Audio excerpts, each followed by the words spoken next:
அவசரம் ஆபத்து. ஒரு சிறிய கிராமத்தில் ஒரு இளைஞன் வாழ்ந்து வந்தான். அவன் எப்போதும் வேலையை வேகமாக முடிக்க விரும்பினான்.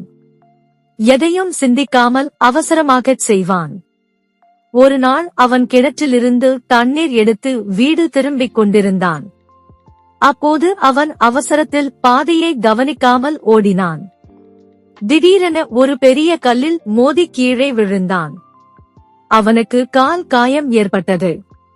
வலியால் அழுது கொண்டிருந்த அவனை கிராம முதியவர் பார்த்தார். அவர் சிரித்தபடி, அவசரம் ஆபத்து என்றார். இளைஞன் தன் தவறை உணர்ந்தான். அவன் இனிமேல் எதையும் சிந்தித்து மெதுவாகச் செய்வேன் என்று உறுதியானான். பழமொழி: அவசரம் ஆபத்து. பொருள்: எந்த காரியத்தையும் அவசரமாகச் செய்தால் தவறு நடக்கும். கற்பனை: செயல்களில் பொறுமையும் சிந்தனையும் அவசியம். முருகப்பெருமானை நம்பினால் சேனலை லைக் செய்யவும், உங்கள் எண்ணங்களை கமெண்ட் செய்யவும், வீடியோவை பகிரவும் மற்றும் சேனலுக்கு குழு சேரவும்.